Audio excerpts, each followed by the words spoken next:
Hi అండి, welcome to Swapna's food corner. ఈరోజు మనం చపాతీల్లోనికి రోటీస్లోనికి రెస్టారెంట్ కంటే బెస్ట్ స్టైల్లో మంచి టేస్టీ అయిన చికెన్ కర్రీ.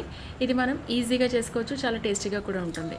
దీనికోసం 1/2 kg వరకు ఫ్రెష్ చికెన్ తీసుకోవాలి. 1 టేబుల్ స్పూన్ వరకు ధనియా పౌడర్, తగినంత సాల్ట్, 1 టేబుల్ స్పూన్ వరకు పెప్పర్ పౌడర్, 1/2 టేబుల్ స్పూన్ వరకు జీరా పౌడర్, 1 వరకు జింజర్ గార్లిక్ పేస్ట్, 1 కప్పు పెరుగు కూడా యాడ్ చేసేసుకొని ఈ మసాలాలన్నీ కూడా చికెన్కి పట్టే విధంగా బాగా కలుపుకోవాలి. ఇవి ఈ విధంగా కలుపుకున్న తర్వాత హాఫ్ అన్ అవర్ లేదంటే ఒక 1 అవర్ వరకు బాగా మ్యారినేట్ చేసుకోవాలి.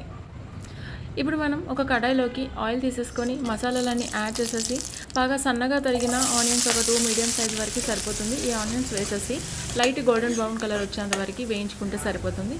చివరిలో కొద్దిగా 7 నుంచి 8 కాజు కూడా యాడ్ చేసేసుకొని కలిపి దీనిని బాగా చల్లారిన తర్వాత గ్రైండ్ చేసుకోవాలి.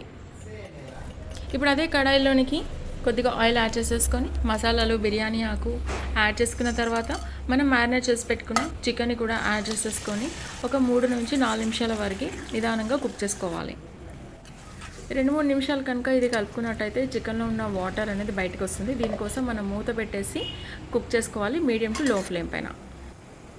ఈ 3-4 నిమిషాల తర్వాత దీనిలోనికి ఆనియన్ కాజు పేస్ట్ యాడ్ చేసేసుకొని ఇదంతా బాగా కలిసే విధంగా కలుపుకున్న తర్వాత కొద్దిగా ఒక 2 నిమిషాలు మూత పెట్టేసి కుక్ చేసుకోవాలి. ఒక 2 నుంచి 3 నిమిషాల తర్వాత ఇప్పుడు దీన్ని ఒకసారి కలుపుకున్న తర్వాత ఇందులోనికి కొద్దిగా వాటర్, అంటే 1 గ్లాస్ వరకు వాటర్ యాడ్ చేసుకుంటే సరిపోతుంది. లేదంటే 1.5 గ్లాస్ వాటర్ యాడ్ చేసినా బాగుంటుంది.